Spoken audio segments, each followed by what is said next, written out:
Oh, fuck yeah.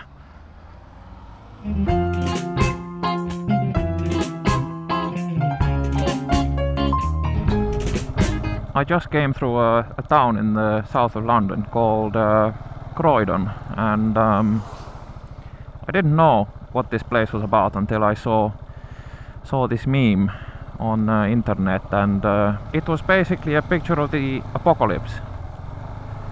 And in the foreground there is a father and a son, and they are standing looking over the apocalypse. It's all like buildings are on fire, and there's dead animals, and everything is red, no trees, no nothing, no greenery, nothing at all.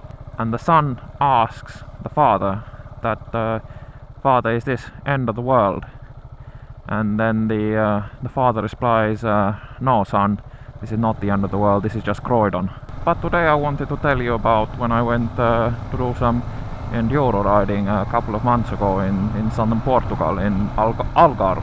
Like me, if you're watching these motolog videos, you're probably familiar with Royal Jordanian, and I'd been watching too many of his videos and decided I had to go Enduro myself as well. I have never done Enduro before, or ridden any kind of dirt bikes either, so I was a little bit apprehensive, you could say, that whether or not I would be able to ride off-road easily without actually having ridden dirt bikes or gone off-road before. Oh, look at this smoke. I mean, I thought sundown is when you can start burning things, not now. So when I arrived at the place where we were setting off for the day to do Enduro, we had the dirt bikes lined up there outside, looking immensely threatening, covered in red dust and just looking pretty awesome.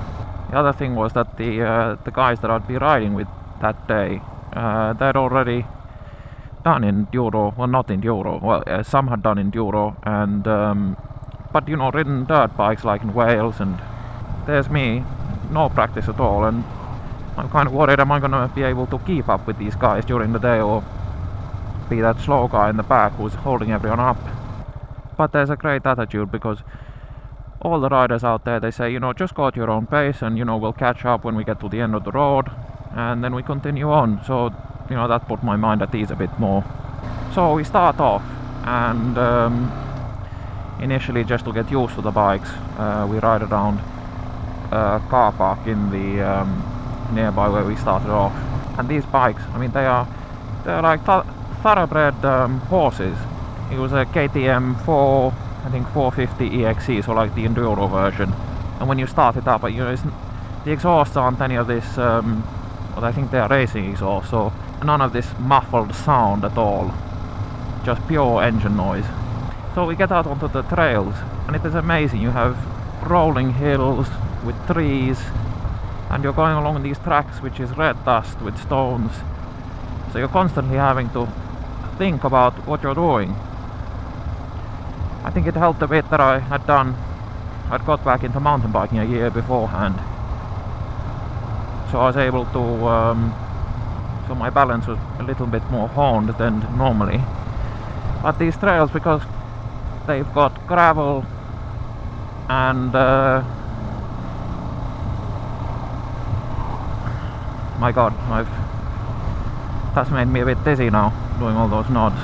Because you go out on the country roads, unmade roads, they're basically compacted dust, and on top of that sits small bits of gravel.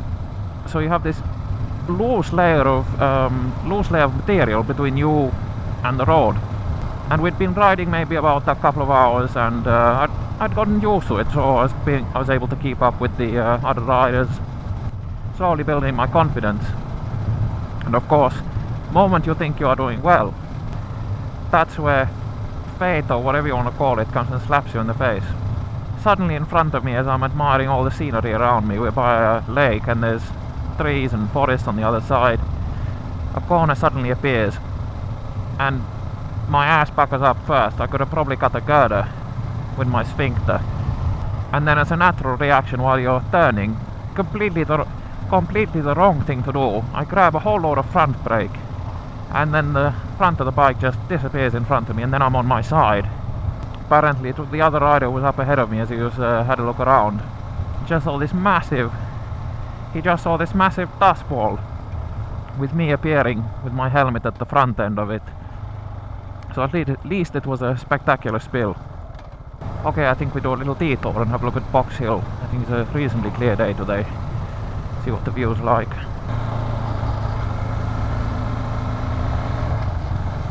I don't know if you saw that, but that was a heap of gravel that I went right over with my front wheel.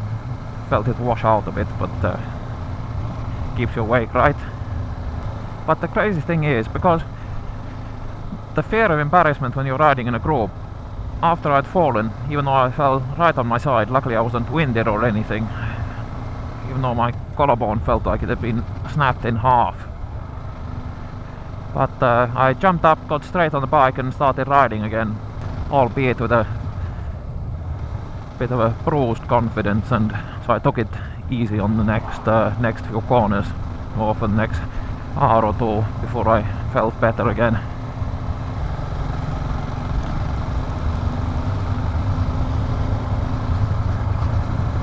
I don't know about other people's experiences, but I find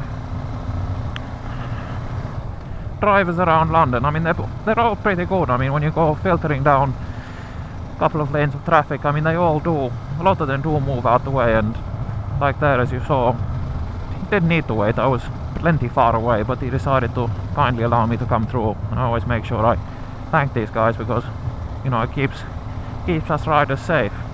But we're now coming up to the view at the top of Box Hill, which is I don't think this is right at the top of Box Hill, but this is the place where everyone comes to have a look. I mean, look at that, that's fantastic, isn't it? Slight haze in the air and all the fall colours. And I think this is also a place where bikers come as well. But the gravel fall was not the final fall of the day. That was, I don't know if it was maybe more spectacular than the dust ball. And I target fixated on a bush in front of me, which luckily for me didn't have any trees or any kind of logs, which could have punctured some part of my body and redecorated the tree like a Christmas tree with my insides. And as I went into the bramble bush, I don't know how, but the throttle went open, so I kept on plowing through it like a bulldozer, and eventually it all roped around the front wheel and I came to a stop. I tell you, I never knew how heavy. They say KTM's are, well, they say dirt bikes are light, but believe me, if you try hauling one of those out of a bramble bush, you'll know exactly how heavy it is. But Enduro is crazy because, like you see in front of me, these inclines over here, I mean, this is nothing when you go Enduro. You just go right up these, and not on firm ground like this, but with loose ground. So you have to really judge it from the beginning and get your gearing right and keep the power on as you go up, or you stop and then fall over and look like a real brat. Even though I had these two falls during the day, it was the most amazing day I think I've had on two wheels in my whole life. I knew it was going to be awesome before I started, but whatever I thought it was going to be, it was like 10 or 20 times better. So any of you guys out there who are thinking about doing Enduro, I tell you, it's an opportunity that you should not bother missing out on. I wish I'd come out a bit earlier, because I could have shown you all the fall colours. I know it's not like New England, but it's pretty good, and it's quaint as well. I mean, like, look at this, you've got a nice Tudor style pub, stone church on the other side. I mean, what more could you ask for? I love this road over here because you have Dorking behind you, Dork, and then you have the North Downs, I think, over here on the left, and Box Hill is right up there. That's where we just came from.